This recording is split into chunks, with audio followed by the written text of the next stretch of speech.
outremernews.fr, site d'information actualisé 24 heures sur 24, 7 jours sur 7.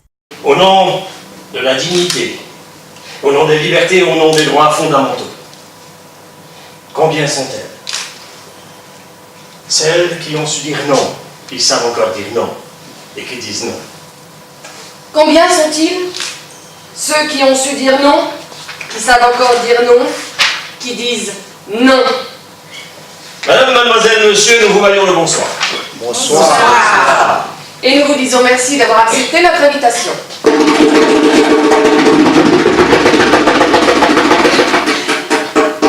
Merci d'être venus jusqu'à nous. Nous voulons ce soir, à travers celles et ceux qui ont retenu notre attention, rendre hommage à des comportements héroïques.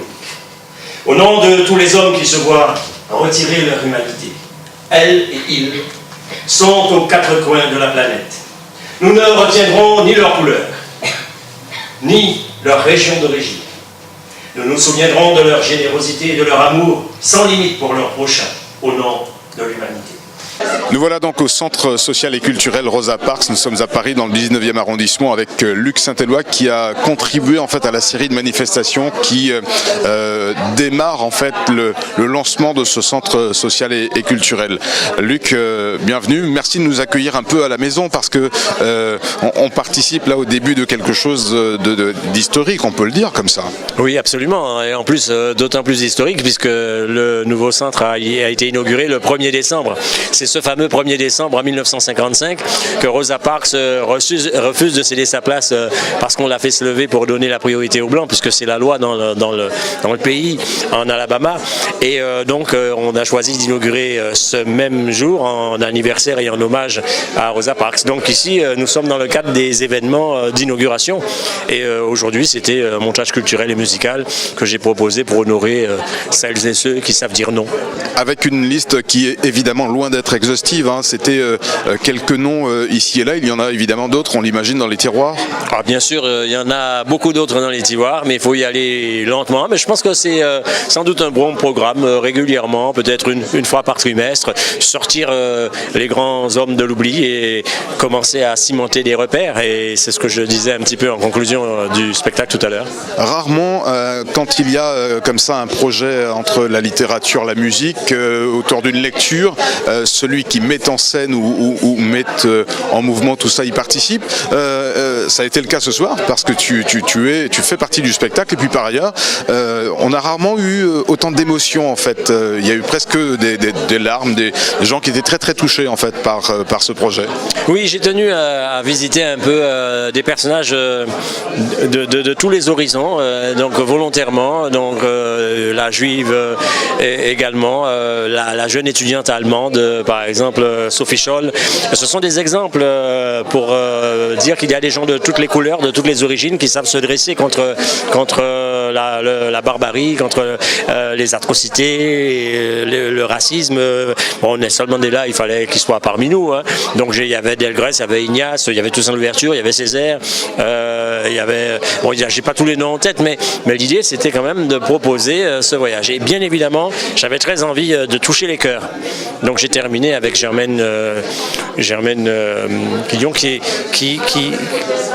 permettait de mettre en scène des émotions.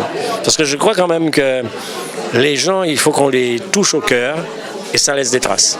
Donc moi j'aime bien qu'à un moment donné, même dans un univers un peu musical, que tout d'un coup on perce les cœurs.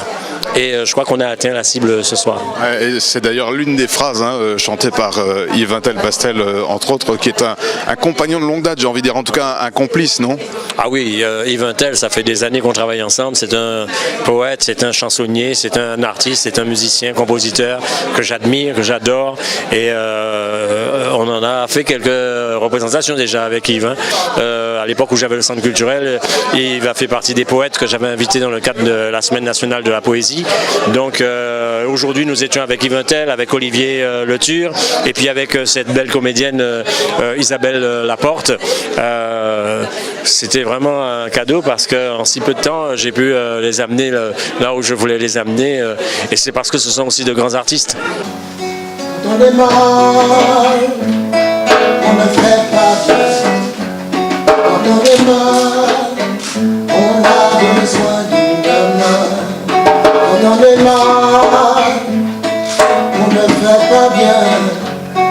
est mal, on a besoin d'une main.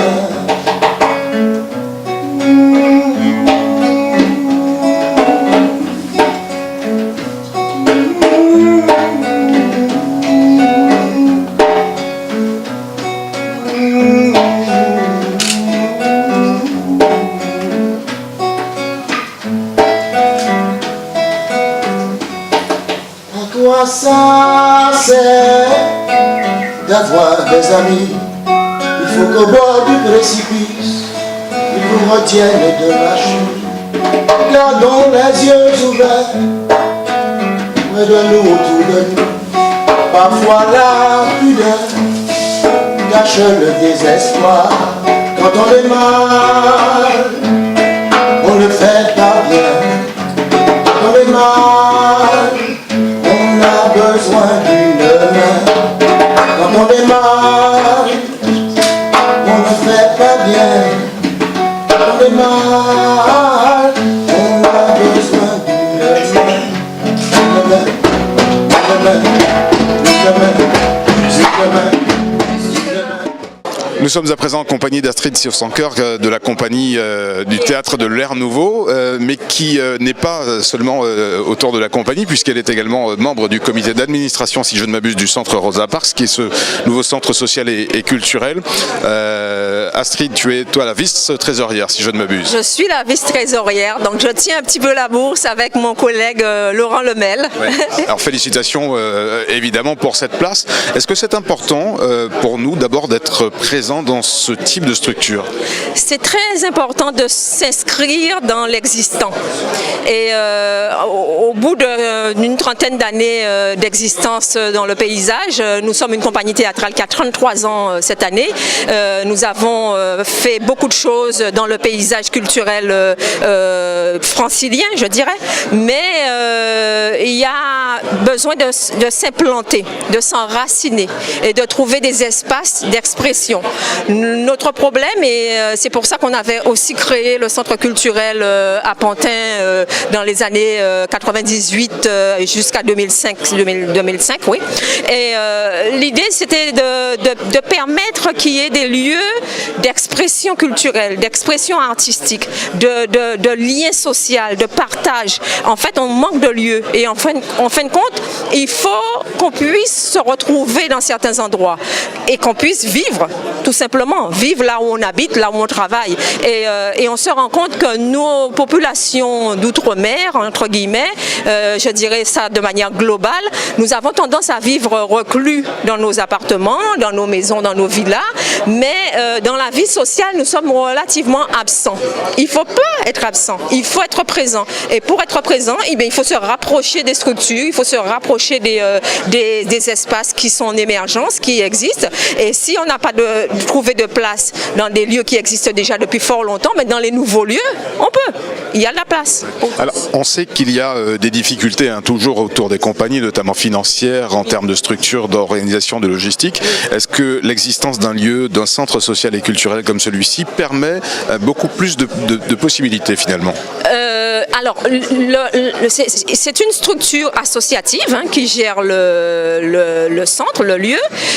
C'est un lieu qui est financé par la CAF, principal financeur, ensuite les mairies de Paris 19-18 et aussi la DAZES, donc la mairie de Paris, la grande mairie de Paris.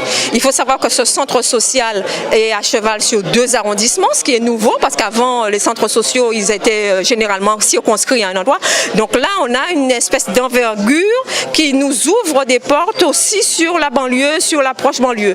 Nous qui avons été sur le terrain dans le nord-est parisien depuis quand même un certain nombre d'années, nous avons suivi pas à pas l'émergence de ce projet en discussion aussi avec les élus, avec les responsables qui nous disaient oui, il va y avoir un centre. Bon, d'accord, nous on n'y croyait plus trop à la fin parce qu'on se disait après, oui, peut-être qu'il y aura un centre, mais bon, c'est pas pour nous, on n'y sera jamais inscrit, et puis c'est trop loin. Et en fin de compte, on se rend compte que les années passent, 10 ans après, 5 ans après, 4 ans après, 1 an après, 6 mois après, on a ouvert et on est là. Donc le miracle est arrivé.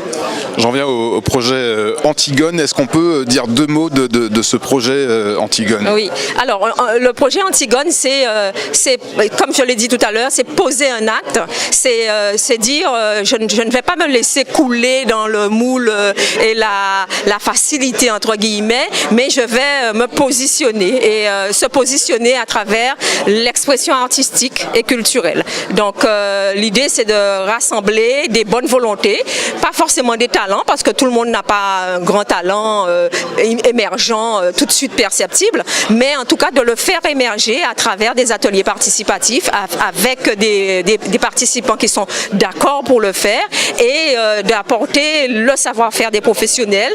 Et donc c'est un partage de savoir, c'est une transmission et c'est aussi une façon pour nous de pérenniser les actions, les savoirs et que dans le paysage on puisse s'inscrire et s'enraciner. Voilà. Il y a comme une idée de laboratoire. On est au début de la fabrication de quelque chose. Absolument, absolument.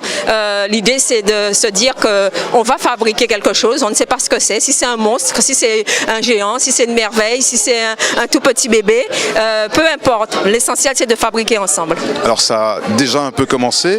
Il y a d'ailleurs un film qui, dans le courant du mois de janvier, sera diffusé. C'est le début de ce que vous avez entamé. Oui, en fait, l'avantage que nous avons, c'est que nous sommes en lien avec les partenaires depuis très longtemps. Ça fait longtemps que nous connaissons les partenaires associatifs et puis aussi les partenaires institutionnels. Donc l'idée c'était de se coaliser ensemble et de sortir ce qu'il y a de meilleur d'entre nous chacun et puis de faire quelque chose. Donc c'est vrai qu'avec Tapis Rouge, avec l'association Couleur de Pont-de-Flandre, qui sont mes voisins, là où j'ai mon atelier et tout ça, on s'est dit, bon oui, c'est ce qui manque à cet endroit, c'est du glamour, c'est de la beauté. Ça faisait 10 ans que moi-même, je développe la haute couture, que j'ai une clientèle et tout ça. Et donc l'idée, c'était vraiment de prendre les envies et de les transformer en quelque chose de visible. Et donc c'est ce qu'on va faire aussi avec Antigone. Alors pour devenir une Antigone ou pour en tout cas participer au projet, qu'est-ce qu'il faut faire? Eh bien, il faut s'inscrire tout simplement et puis on va se rassembler après un casting. Donc on va faire comme on fait pour les spectacles en général. On va appeler la population, les gens à venir au casting, à dire ce qu'ils vont faire, ce qu'ils auraient aimé faire, comment ils aimeraient le faire, voir aussi ce qu'ils savent déjà faire, ce qu'ils ont envie de proposer. Et puis on va mettre tout ça dans la grande marmite et puis on va créer ensemble un spectacle. Et diffusion évidemment dans ces lieux du centre. Ici déjà, pour les premières restitutions, les temps d'étape. Et puis nous espérons une belle et grande salle dans ce quartier qui n'en manque pas. La première question est la suivante, chère Germaine Dillon. Comment une demoiselle française de la bourgeoisie provinciale devient-elle ethnographe vers 1930 ? Mes 4 grands-parents, bourgeois de la vieille France provinciale, enfantèrent des intellectuels parisiens sans fortune. Et mon père mourut avant que ma sœur et moi n'ayant atteint l'âge où l'on oriente sa vie. Ce fut donc ma mère qui guida, puis accompagna tous nos choix, aussi proches de nous quand nous avions 5 ans que lorsque nous en avions 25. Elle recevait merveilleusement mes camarades et plusieurs étaient presque jaloux de nous, car ils auraient voulu la voir comme mère. Elle a été assassinée à Ravensbrück le 2 mars 1945. Grâce à ma mère, nous avons pu faire, ma sœur et moi, les études qui nous plaisaient. Pour ma sœur, ce fut Sciences Po. Quant à moi, très curieuse de notre univers et de ses habitants, j'ai très vite entrepris des études de psychologie et de préhistoire, qui éveillèrent d'autres curiosités. Elles m'amenèrent à l'école des hautes études où Marcel Mauss enseignait l'ethnologie. Et quel était l'intitulé de son cours ? Son cours s'intitulait « Histoire des religions des peuples non civilisés ». Comment vous dites ? Histoire des peuples non civilisés. C'était un maître brillant. Vous avez amorcé et accompli votre carrière au sein d'une institution prestigieuse qui s'appelait et s'appelle encore le Musée de l'Homme. Comment la définir? Donner à un musée le nom de Musée de l'Homme, c'était décloisonner les variantes, prétendues raciales ou nationales de notre espèce. Cela ouvrait sur un idéal auquel je suis restée fidèle jusqu'à ce jour. Le mot musée est-il tout à fait approprié? N'est-ce pas plutôt une maison de l'homme? C'est une maison, vous l'avez dit. Parce que le musée fut accompagné de quelque chose d'essentiel. L'Institut d'ethnologie, où l'on formait des ethnologues. Et des ethnographes? Vous, par exemple? Entre autres. C'est Marcel Moss qui m'a conseillé de partir en zone berbère. Oh, mais si on m'avait proposé une mission beaucoup plus lointaine, j'aurais été encore plus enthousiaste. J'étais un peu déçue quand on m'a proposé quelque chose d'aussi proche. Vous aviez pensé à l'Océanie? À l'Amérique latine? Mais naturellement, tout d'abord, ce qui est plus lointain de façon à avoir un angle de visée plus large.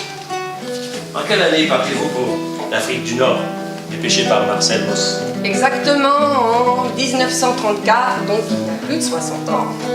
C'est là-bas que vous avez appris à monter à cheval? Oh, je ne faisais pas d'équitation, je montais sur un cheval, c'est tout, et j'y restais. Je me souviens qu'une fois, mon cheval s'est emballé. J'étais un peu inquiète, d'autant plus qu'un taureau ou une vache, je n'ai pas contrôlé, le poursuivait corne basse. Comment se fait-il que l'ethnologue Chouïa, que vous êtes depuis des années, se heurte au désastre de 1940? Retrouviez-vous en France ou hors de France? Je suis arrivée à Paris la veille, ou l'avant-veille du jour où l'Italie nous déclarait la guerre. Le 10 juin 1940? J'ai dû arriver le 8, le 9 juin. Vous trouvez Paris à la veille d'être occupé par les Allemands. Et quand vous mettez le pied sur le sol envahi, vous avez une conscience assez claire de ce qui attend la France? J'apprends le 17 juin la demande d'armistice. Et c'est pour moi un choc si violent que j'ai dû sortir de la pièce pour vomir. Demander l'armistice, c'était ouvrir soi-même sa porte à l'ennemi. C'était se soumettre à un ennemi totalement inacceptable. J'ai considéré qu'on ne pouvait pas supporter l'armistice. Et quand on ne supporte pas, qu'est-ce qu'on fait? C'est ce que je me suis demandé immédiatement. C'est pourquoi je suis allée me renseigner au siège de la Croix-Rouge. Car j'ignorais ce qui allait survivre dans un État qui se soumettait de lui-même à un ennemi aussi malfaisant. Pour moi, l'armistice avait été d'emblée nul et non avenu. Aviez-vous entendu l'appel du 18 juin? Je n'ai pas entendu moi-même l'appel du 18 juin, mais dans les 24 heures, plusieurs personnes m'en ont parlé, en particulier un officier, un Polonais, un inconnu. Et quand il m'a dit « Il y a un général français à Londres qui dit que la guerre n'est pas finie », j'ai pensé, mais bien entendu que la guerre n'est pas finie, puisque les Anglais continuent de se battre et ce sont nos alliés. À partir de cette date, j'étais résolument anglophile, et je le suis encore. Quant à être gaulliste, cela allait de soi. Sur le bitume, quand il y a des maisons vides,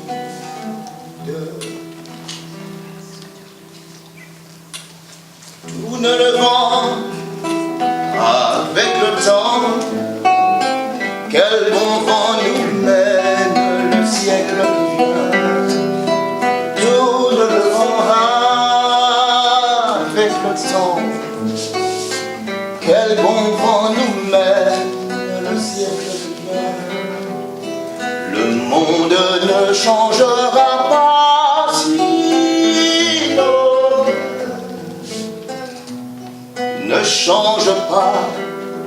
Le monde ne changera pas si nos cœurs ne changent pas. On dit d'un air entendu qu'on ne peut pas aimer tout le monde. Et sournoisement, le vieux serpent du racisme mord encore, tue encore. Il n'y a que l'amour, que le respect pour nous libérer de toute barbarie. On ne tue pas au nom de l'amour, même si on peut mourir d'aimer.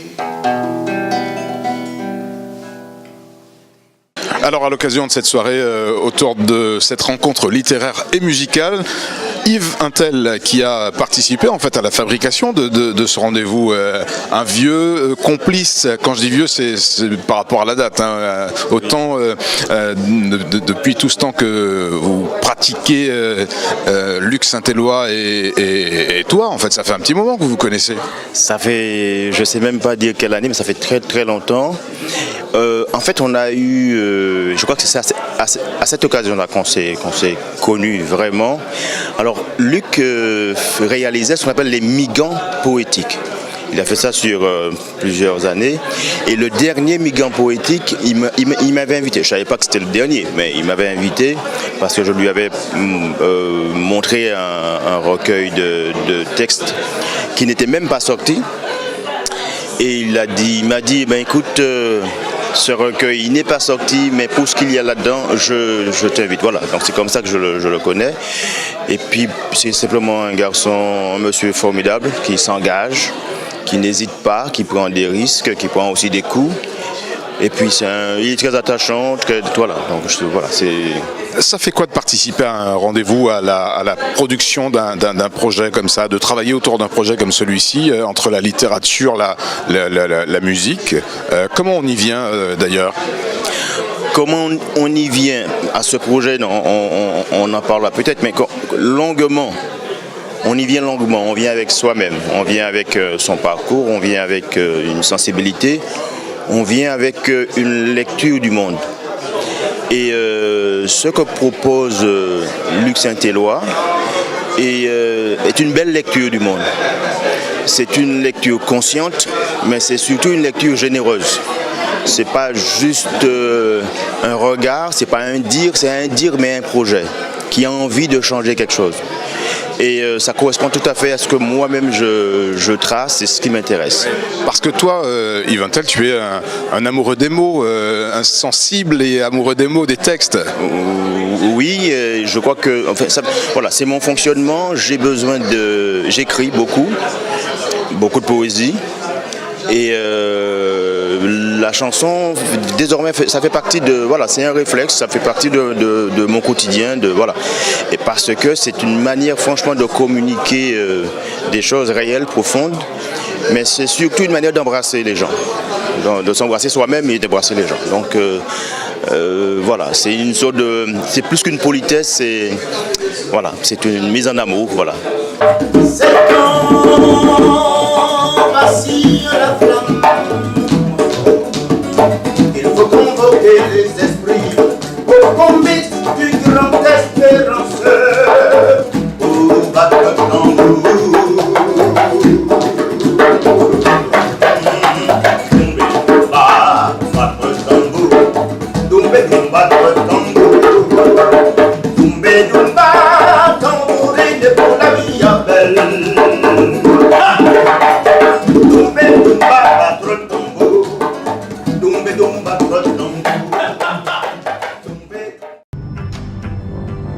Vous êtes témoin d'un événement?